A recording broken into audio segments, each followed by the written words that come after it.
Hello, hello! Bienvenue pour une nouvelle vidéo.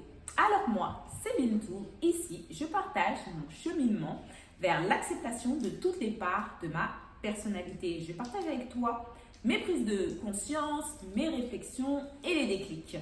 Je continue la série sur l'oracle, la voix des ancêtres. Et aujourd'hui, j'ai tiré la carte l'alchimiste de l'ombre.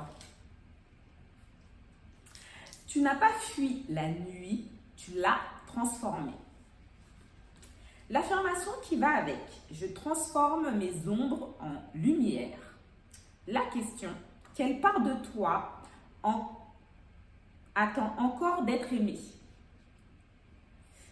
Alors, l'alchimiste de l'ombre, j'ai déjà commencé par définir selon moi qu'est-ce qui est l'alchimiste de l'ombre. Alors, pour moi, je vais commencer par Dieu. Donc, j'ai lu dans le Coran que Dieu donne la lumière à qui il veut. Donc, il y aura certaines personnes qui sont dans l'ombre et d'autres qui sont dans la lumière. Moi, je faisais partie de ces personnes qui étaient dans l'ombre. Alors, pour moi, qu'est-ce que c'est que l'ombre? C'est toutes les parts de personnalité que l'on n'accepte pas forcément, à savoir mon ego, mon manque de confiance, mon manque d'estime, mon côté contrôlant. Donc ça, c'est vraiment qu'est-ce qui a mené ma vie pendant une grosse partie de ma vie jusqu'à ce que Dieu craque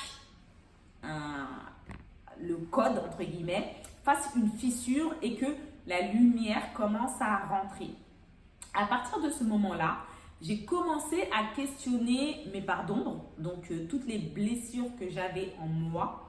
Et petit à petit, une à une, aller comprendre d'où venaient ces blessures et que faire pour changer de paradigme. Puisque j'ai aussi compris à travers ce travail que c'était mon cerveau qui était le maître de cérémonie. C'est lui qui me dirigeait, qui me donnait une boussole. Je naviguais en fonction des réflexions que je me faisais mentalement. J'étais beaucoup dans la suranalyse et j'étais beaucoup en mode survie. Quand on est dans l'ombre, pour moi, on est en mode survie. On n'est pas dans le ici et maintenant, on est dans le passé. On fait tout en accord avec ce qu'on a enregistré de 0 à 7 ans. Donc, si ton enfance a une certaine tournure, ton cerveau, il va empirer les choses pour que toi, tu sois tout le temps aux aguets. Et moi, j'étais constamment dans la peur. Peur d'être rejetée et peur d'être abandonnée. Donc, j'étais hyper focus sur les autres et je me suis oubliée dans mon enfance et dans une grande partie de ma vie adulte. Et lorsque la fissure a eu lieu, c'est là que j'ai fait une pause, arrêt sur image, et j'ai décidé de revenir sur le film de ma vie depuis mon enfance et aller comprendre qu'est-ce qui s'est passé. Et surtout, être dans la lumière, ça permet justement de mettre en lumière tout ce qui n'allait pas et venir guérir une à une les blessures que l'on a eues pendant l'enfance. Donc moi, j'étais très concentrée sur le people pleasing, c'est-à-dire que j'étais vraiment focus sur les autres. Je faisais tout pour plaire aux autres par peur de me retrouver de côté et j'étais aussi quelqu'un finalement de très négatif parce que j'avais tendance à toujours imaginer le pire, voir le pire dans toutes les situations et j'étais incapable de voir la lumière, le côté positif qu'il y avait dans une situation. Donc j'étais biaisée dès le départ par la caméra, ce que me montrait mon cerveau. Et quand justement j'ai commencé à travailler, c'est-à-dire que j'ai vu mes parts d'ombre, je n'ai pas fui, je n'ai pas fermé les yeux, j'ai décidé d'aller creuser un à un les nœuds, les dénouer et les mettre en lumière. Et justement, j'ai transformé ces ombres en lumière en créant quelque chose de plus beau, quelque chose de plus neutre et quelque chose de plus équilibré. Par exemple, comme je vous l'ai dit, avant j'étais super focus sur les autres. Maintenant, j'ai compris que j'étais celle qui était la maîtresse de ma vie. Ce n'est pas les autres qui vont me combler, c'est moi-même qui va me combler en me portant de l'attention, en connaissant toutes les parts de ma personnalité, qu'elles soient positives ou négatives, et d'accepter finalement mes parts d'ombre et mes parts de lumière, à savoir mon ego. Mon ego peut être très négatif et il peut aussi être positif. Je m'explique. Quand tu te compares à certaines personnes, tu peux tout de suite être négatif dans le jugement, jaloux de leur situation, alors que tu n'as pas l'envers du décor. Toi, ta caméra, elle te montre uniquement ce que tu n'as pas.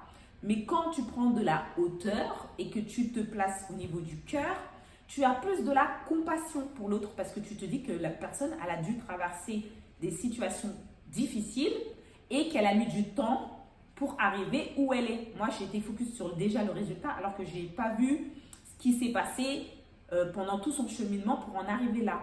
Et du coup, mon ego négatif est en train de me comparer en me disant « Regarde, lui, il a ça, toi, tu es là, tu n'as rien fait, etc. etc. » Et, à contrario, j'ai l'ego positif qui m'a permis de m'asseoir ici devant vous. À force de me mettre une certaine pression, enfin négative, positive entre les deux, ça m'a permis de me surpasser, de faire des choses que je voulais faire par vengeance. C'est pas healthy comme terme, mais en tout cas, ça m'a donné le courage de faire des choses qui aujourd'hui portent ses fruits. Aujourd'hui, je peux faire tout ce travail-là. J'ai le temps de faire tout ce travail-là parce que j'ai construit des bases certainement bancales, mais en tout cas qui me permettent aujourd'hui de réajuster les choses. Donc, j'ai mon ego positif qui m'a quand même dit attention, regarde, tu as ça, mais tu peux faire ça. Donc, écoute et fais et tu verras que tu vas y arriver. Donc là, l'ombre se transforme en lumière. Mon histoire aussi part de l'ombre, mais devient de la lumière puisque j'ai mis en lumière. J'ai beaucoup d'informations sur ma personnalité, mes mécanismes, mes peurs, mes angoisses, mes doutes et ça me permet de me calmer, de revenir au cœur et me dire attention, là, c'est ton cerveau peut-être qui te donne des mauvaises informations. Donc, prends de la hauteur et vérifie si ce qu'il te dit est vrai ou faux. Donc voilà, c'est comme ça que moi, je vois l'alchimiste de l'ombre. Tu n'as pas fui la nuit, tu l'as transformée. Oui, j'ai vécu toute une partie de ma vie dans la nuit.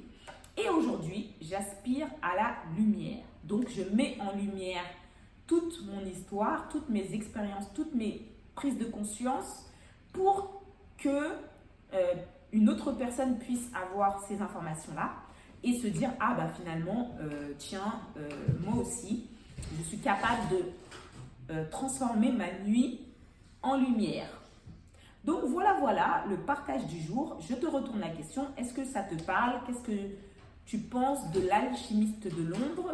Ça te parle? Ça ne te parle pas? Est-ce que toi aussi, tu as eu à faire ce cheminement de l'ombre vers la lumière et accepter ta partie ombre et ta partie lumière? Donc, je te dis à bientôt pour la prochaine vidéo. Et c'était Bintou. Bye!